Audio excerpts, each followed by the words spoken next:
하나님께서 오늘 주일 아침 우리에게 주신 말씀은 창세기 3장 20절부터 24절 말씀입니다. 한 목소리로 봉독하시겠습니다. 시작. 아담이 그의 아내의 이름을 하와라 불렀으니 그는 모든 산자의 어머니가 됨이라. 여호와 하나님이 아담과 그의 아내를 위하여 가죽옷을 지어 입히시니라. 여호와 하나님이 이르시되 보라, 이 사람이 선악을 아는 일에 우리 중 하나같이 되었으니 그가 그의 손을 들어 생명나무 열매도 따먹고 영생할까 하노라 하시고, 여호와 하나님이 에덴 동산에서 그를 내보내어 그의 근원이 된 땅을 갈게 하시니라. 이같이 하나님이 그 사람을 쫓아내시고 에덴 동산 동쪽의 그룹들과 두루 도는 불칼을 두어 생명나무의 길을 지키게 하시니라. 아멘. 창세기 3장을 보면 인류 최초의 범죄 현장이 나옵니다. 아담과 하와가 하나님께서 금지하신 선악과 열매를 따먹는 죄를 짓고 말았습니다. 그러나 하나님은 이 범죄 현장에서 인류에게 죽음과 구원을 약속하십니다. 이것이 인류에게 주신 태초의 약속이었어요. 오늘 이 태초의 약속들을 살펴보면서 은혜를 나누겠습니다. 먼저 하나님께서 태초의 약속을 하실 때에 인류가 범죄를 하는 그 현장 속에서 하나님은 구원을 약속해 주십니다. 3장 15절 다 같이 읽겠습니다. 3장 15절 시작. 내가 너로 여자와 온수가 되게 하고 내 후손도 여자의 후손과 온수가 되게 하리니 여자의 후손은 내 머리를 상하게 할 것이요 너는 그의 발꿈치를 상하게 할 것이니라 하시고, 창세기 3장 15절을 원시복음이라고 합니다. 포스트 가스펠, 오리지널 가스펠이라고 합니다. 타락한 현장에도 범죄한 현장에도 복음이 있었습니다. 인간이 하나님의 명령을 어기고 범죄하고 타락하고 사망이 인간을 찾아온 이 절망적인 순간에도 하나님은 인간에게 복음을 주셨습니다. 복된 소식을 주셨습니다. 창세기 3장 15절에 나타난 복음의 핵심은 뭐냐면 여자의 후손이에요. 여자의 후손으로부터 소망이 나온다는 겁니다. 어떻게 여자의 후손이 약속되고 있는가 잘 살펴보시기 바랍니다. 물론 이 말씀은 1차적으로는 하나님께서 뱀의 모습으로 나타난 사탄에게 경고하신 말씀이죠. 내가 너로 여자와 운수가 되게 하고 내 후손도, 그 다음에 뭐라고 하십니까? 여자의 후손과 온수가 되게 하리라. 그 다음에 또 뭐라고 하십니까?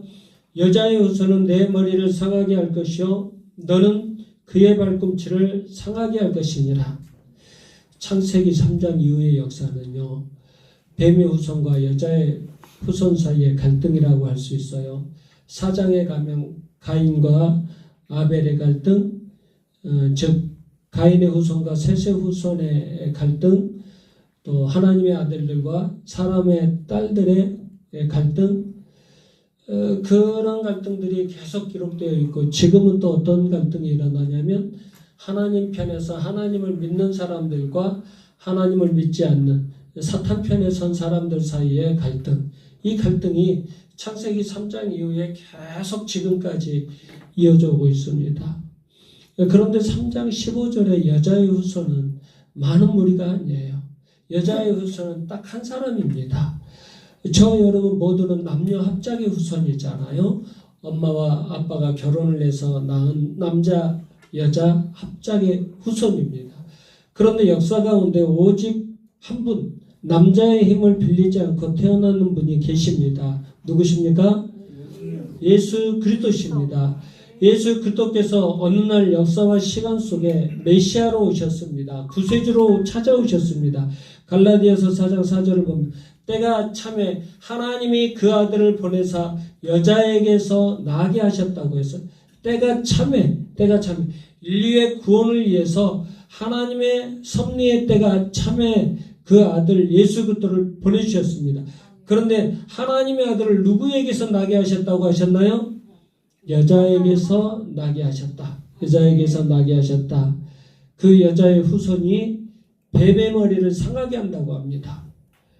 여자의 후손이신 예수 그리스도께서 사탄에게 결정타를 입힌다는 겁니다. 우리 지연자매가 복싱을 했대요. 복싱을 옛날에 했는데 복싱 선수가 제일 중요하게 보호하는 것이 어디예요? 복싱 선수가 제일 중요하게 가리는 것이 어디입니까? 머리죠. 머리에 헤드기어 쓰고 또 손을 또 머리에다 이렇게 올리고 이렇게 하잖아요. 왜 그러겠어요? 머리 맞으면 정신이 이상하게 된다든지 아니면 죽을 수도 있습니다. 머리를 맞으면 결정적인 타격을 입는 겁니다. 머리가 제일 중요합니다. 머리가 신체 중에서 가장 중요한 부분입니다. 머리만 보호되면 일단 살 수 있습니다.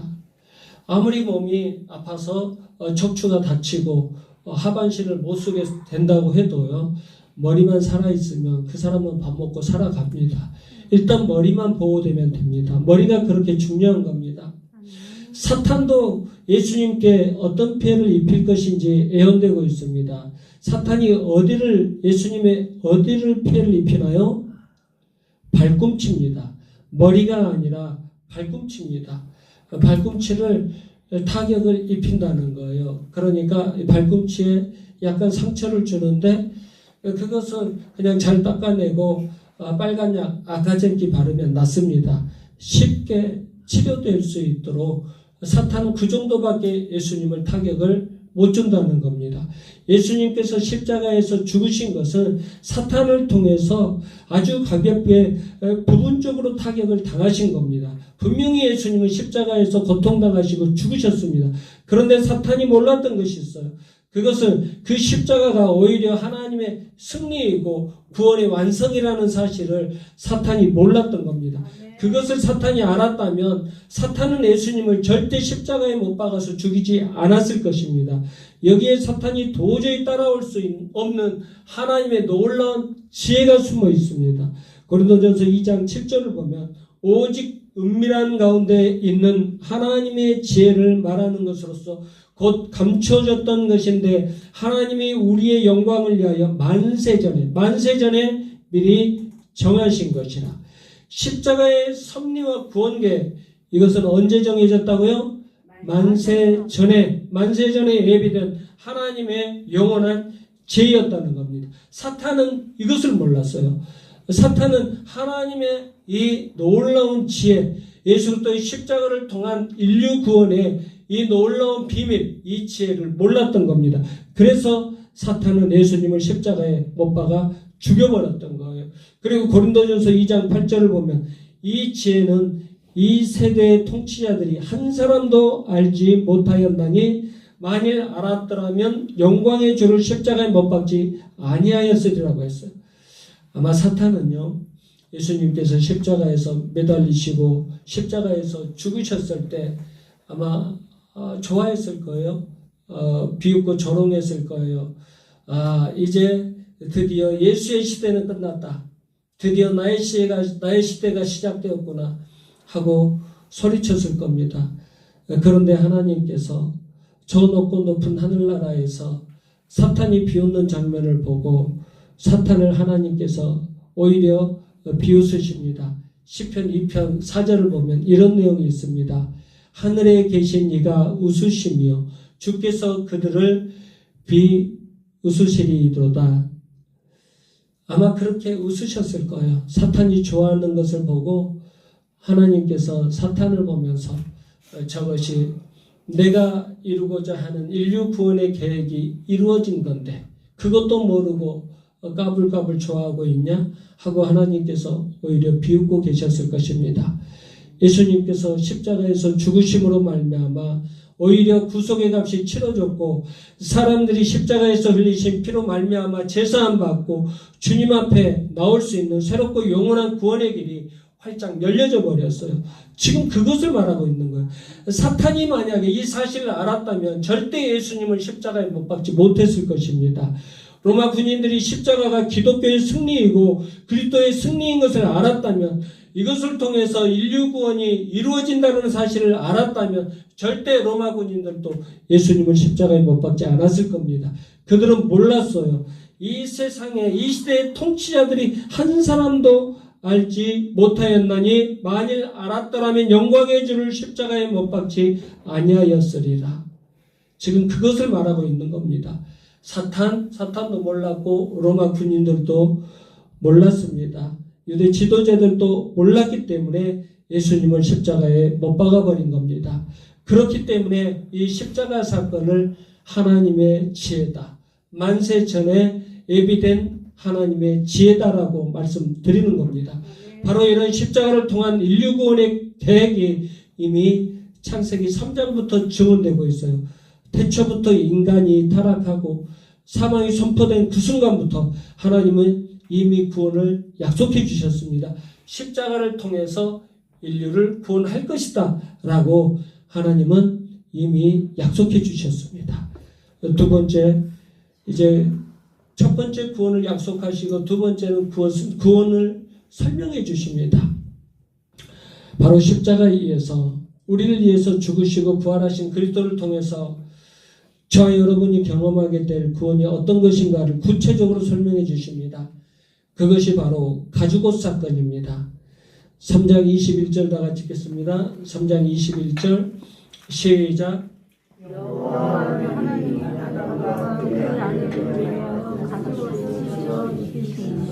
아멘. 여호와 하나님이 아담과 그의 아내를 위하여 가죽옷을 지어 입히시니라. 첫사람 아담과 하와가 죄를 범했을 때 그들에게 맨 처음 찾아온 현상이 무엇인지 아십니까?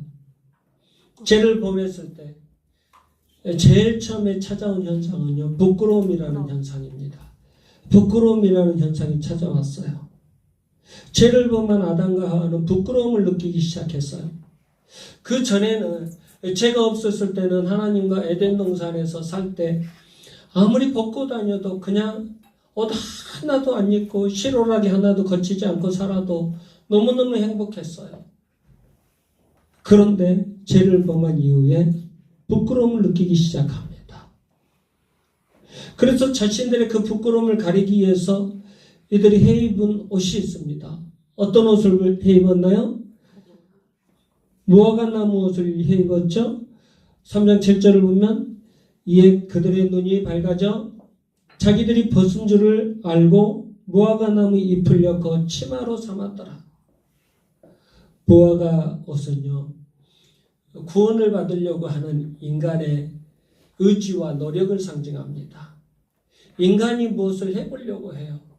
인간이 종교를 만들어 놓고 자기의 철학과 사상과 어떤 종교의 교리를 가지고 부단히 노력을 하잖아요. 고행도 하고 그러면서 자기들이 구원을 받으려고 헌금도 많이 냈고 막 그러면서 구원을 받으려고 하는 그런 온갖 노력과 최선, 헌신. 그런데 그것들 가지고 절대 자기의 죄를 은폐하거나 해결하거나 자기의 죄를 용서받고 구원을 받을 수 없다는 겁니다. 마찬가지로 무화과 옷으로 아무리 옷을 계속 만들어 입어도 그런 수고와 노력으로는 인간의 부끄러움을 절대 가릴 수가 없다는 거예요. 바로 이 사건을 가지고 나중에 이사야 선지자는 인간의 행위가 인간의 구원을 이룰 수 없다는 사실을 이렇게 말하고 있습니다. 그 짠 것으로는 옷을 이룰 수 없을 것이다. 그 행위로는 자기를 가리울 수 없다. 그 행위는 죄악의 행위라. 그 손에는 포악한 행동이 있다. 이것은 사람은 스스로 결코 자신의 죄나 부끄러운 것을 은폐할 수 있는 옷을 만들 수 없다는 겁니다. 그 행위로 자기의 부끄러운 죄를 가리우기에는 너무나 부족하고 부적절하다는 거예요. 그래서 하나님께서 어떻게 하셨나요? 하나님께서 예비하신 옷이 있잖아요. 무화과 옷 대신에 가죽옷을 만들어 주셨어요. 가죽옷은 아담과 하하가 생각해낸 옷이 아니에요. 아담과 하하가 만든 옷이 아니에요. 하나님께서 생각해낸 옷입니다. 창세기 3장 21절 보겠습니다. 창세기 3장 21절 한번 보세요. 시작.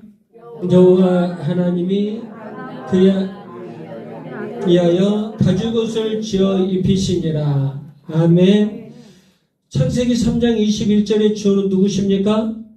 여호와 하나님이십니다. 여호와 하나님이 아담과 그의 아내를 위하여 가죽옷을 지어 입히시니라. 아멘. 우리가 먼저 생각해야 될 아주 중요한 부분이 있어요. 가죽옷이 만들어져서 아담과 하와에게 선물로 주어지기 위해서는요, 짐승이 죽어야 된다는 것을 깨달아야 됩니다. 희생이 있어야 된다는 거예요. 짐승의 희생을 담보로 가죽옷이 만들어져서 아담과 하와에게 선물로 주어졌다는 것을 기억하셔야 돼요. 무엇을 상징하나요? 예수 그리스도의 십자가를 상징하는 겁니다. 창세기 3장 21절을 보면 요한복음 3장 16절을 보는 것과 똑같아요. 여호와 하나님께서 아담과 하와를 이처럼 사랑하사 짐승을 죽여 옷을 준비하셨으니 이 가죽옷을 받고 그들은 그 안에서 비로소 안식하였더라. 창세기 3장 21절은 요한복음 3장 16절을 예언하는 말씀이에요. 그래서 가죽옷은 하나님께서 준비하신 희생을 담보로 값없이 선물로 주어지는 거예요. 예수 그리스도의 십자가의 희생이 우리에게 구원을 선물로 주는 것처럼 말입니다. 창세기 3장은 이렇게 하나님께서 인류를 어떻게 구원하실 것인가를 예언하고 있는 장면입니다. 그 다음에 세 번째, 구원을 준비하십니다. 첫 번째, 하나님께서 구원을 어떻게 하셨다고요? 구원을 약속해 주셨습니다. 그 다음에 구원을 설명해 주셨습니다. 그 다음에 구원을 준비까지 해 놓으셨습니다. 창세기 3장 24절의 내용이에요. 24절 다 같이 읽겠습니다. 24절, 3장 24절 시작. 이같이 하나님이 그 사람을 쫓아내시고 에덴 동산 동쪽의 그룹들과 두루 도는 불칼을 두어 생명나무의 길을 지키게 하시니라. 아멘. 하나님은 구원을 약속해 주셨습니다. 구원을 설명도 해 주셨습니다. 그런데 아담이 생명나무의 길을 가려고 하는데 생명나무의 길로 가는 것을 하나님께서 불칼을 두어서 막게 하십니다. 차단시키셨어요. 화영검을 두어서 길을 차단시킵니다. 그곳에 가서 생명나무의 열매를 따먹으면 얼마나 좋을까요? 생명나무의 열매가 뭡니까? 하나님과 영원히 사는 축복입니다. 그곳에 들어가서 하나님과 영원히 사는 영생을 누리면 얼마나 좋을까요? 그런데 여기서 우리가 기억해야 될 건 뭐냐면 구원이 아직 이루어지지 않았다는 것을 기억을 하셔야 돼요. 하나님께서 구원을 약속하시고 설명까지 해주셨지만 구원은 아직 이루어지지 않고 있었습니다. 구원이 이루어지지 않는 채로, 다시 말하면 죄 문제가 해결되지 않는 채로 그냥 가서 생명나무의 열매를 따먹으면 어떻게 되겠어요? 죄 있는 모습 그대로 영원히 살 것입니다. 죄 있는 모습 그대로 영원히 살면 그것은 축복이 아니라 저주입니다. 그들이 죄 문제를 해결받지 못한 채로 살게 되면 그것은 축복이 아니라 저주라는 거예요. 하나님께서 생명나무로 가는 길을 막고 가지 못하게 하신 것은 먼저 죄 문제를 해결하고 구원을 준비한 다음에 용서받은 존재가 된 다음에 열매를 맺게 하려고 하는 하나님의 구원 계획이 있었다는 거예요. 용서받은 존재로 영생의 열매를 먹음으로 그 영혼을 하나님의 백성답게 즐기고 누릴 수 있도록 하려고 하는 하나님의 뜻이 있었던 것입니다. 동시에 창세기 3장의 마지막 선언과 함께 하나님은 구체적으로 구원의 역사를 준비하는 행동을 시작하십니다. 창세기 3장을요, 죄의 역사, 타락의 역사라고 합니다. 그런데 창세기 4장부터 요한계시록 마지막까지 보면은요, 이제 여기서부터는 하나님의 구원의 역사가 시작이 되고, 이제 하나님의 구원의 역사로 마치게 됩니다. 엄격히 말하면, 타락 이전의 역사는 역사 이전의 역사예요. 그러니까 하나님의 역사입니다. 인류하고 별로 관련이 없는 역사일 수 있어요. 본격적인 역사는 창세기 4장부터입니다. 창세기 4장부터 본격적으로 인류의 역사가 시작이 됩니다. 인류 역사가 시작이 되는데 이제 여러분들이 세계사 우리가 배웠잖아요. 세계사를 보면은요, 그냥 세계 어느 민족의 어느 왕이 태어나서 어느 왕이 다스렸다. 뭐 그렇게 우리가 볼 수 있지만은, 그러나 세계의 역사는요, 하나님의 구원의 역사입니다. 그 구원의 역사가 진행이 되는 겁니다. 그래서 성경의 역사를 구속사라고 하는 겁니다. 그래서 우리가 성경의 역사, 인류의 역사를 구속사적인 관점에서 보는 훈련을 하셔야 돼요. 그것이 너무너무 중요해요. 창세기 3장이 지나고 나서 바로 하나님은 구속사적인 행동을 시작하십니다. 인류 구원의 역사를 위한 하나님의 준비가 바로 시작됩니다. 하나님은 구원을 약속하셨고 구원을 설명하시고 그 다음에 구원을 준비하는 행동을 시작하십니다. 우리는 이것을 잘 아셔야 돼요. 범죄 현실 속에서 살아가고 있지만 이런 인생 속에서 구원의 주님을 만나서 구원을 체험하고 구원의 완성의 약속을 기다리면서 사는 놀라운 존재가 되었다는 사실을 기억하시기 바랍니다. 여러분 행복하지 않으십니까?